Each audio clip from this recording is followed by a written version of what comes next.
Ivan Sanchez is a Democratic congressional candidate in Texas for the 7th District there, and he joins us tonight. Mr. Sanchez, thanks for coming on. Thank you so much, Mr. Tucker, for allowing us to practice democracy and allowing the other side of the aisle to say a few words. Oh, amen. We do every night, and I believe in that with total sincerity. I want to hear people I disagree with. That's right, the American dream. Thank you. But maybe we'll agree on this.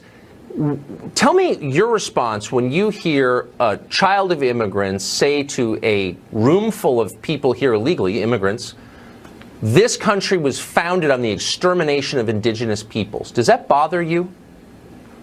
Well, I believe we're a country of immigrants, right? Everyone from all over the world came here and are still coming here. We did, in a sense, force ourselves in to create now the greatest country that the world has ever seen. But I guess, well, we're not. I'm not an immigrant. You're probably not an immigrant either. We're not all immigrants, but there are a lot of immigrants here. I agree, and I think a lot of them. Oh, you are? Okay, great. Well, I think a lot of immigrants are good people, actually. But I think it's really important that they become part of this country. And in order to do that, you have to love the country. Does it bother you when someone that immigrants listen to, like Linda Sarsour, says this is a bad country run by racists, and its history is inherently racist? This country is built on murdering people. Do you believe that? I think they're just a little bit frustrating about the lack of representation much in Congress or our legislators. My friend, I am basically a dreamer with papers. I was brought to this country at 6 years old through absolutely no fault of my own. My mother was actually a prosecuting attorney and my father a geophysicist in the country of Colombia. And my father was kidnapped, my mom's office was blown up, until a letter came to my mother's office saying, next time you put your kids in the school bus, they're not coming back. So we landed here. I was sold on the idea that we were coming to see the great Disneyland and Bill Clinton, and we had to start all over. But I don't know why and I'll stop you there because it's a familiar and a great story, and I'm in favor of that story. But I just want to but the details matter to me. I'm an American citizen, I suppose, like you. Do you think, you said they don't have representation, do you think people who aren't citizens deserve representation in Congress? I think they're humans, and everybody deserves the respect and dignity definitely. I have no idea why. That wasn't my question. I'm so privileged to have that paper. Do people who are not American citizens deserve to be represented in the Congress of the United States? You suggested they were. They deserve a voice. This clear. They deserve a voice. They deserve a voice. I think even if why would they deserve a voice in the Congress? Okay, even if I'm not asking Reagan. He's not here. Okay, hold on. I'm just asking you. So people who are not American citizens deserve to be heard in the Congress. Does that include people living in Namibia or Norway or Iceland? I mean, does the world deserve a voice in Congress? Because our understanding was, the American understanding was Congress is for American citizens. That's what our democracy is. Yeah, the people that are definitely contributing to our society and live in our neighborhoods definitely do deserve a voice.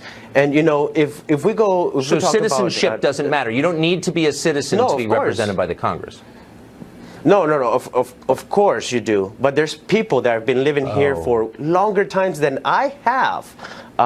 And pay taxes and take their kids to school and contribute to society. And literally, look, I'm not attacking him. It's just that if you're going to have a country, you got to figure out what it means to be a citizen. The number one country in the world. That's what we want to do. This country provided us opportunity. How beautiful is that? We want to make sure that this country will progress. We want to stay the number one in the world, right? And there's China. I believe that, and that's why. And I want that too. Which is wait, slow down. I'm not going to let you give your speech, because I probably agree with a lot of it. I want to remain number one, too. That's why I want to ask you these two questions. Before we, as Americans, let people become citizens and vote in our elections and get represented in that Congress, should we ask them to agree with what's in the Constitution and speak English?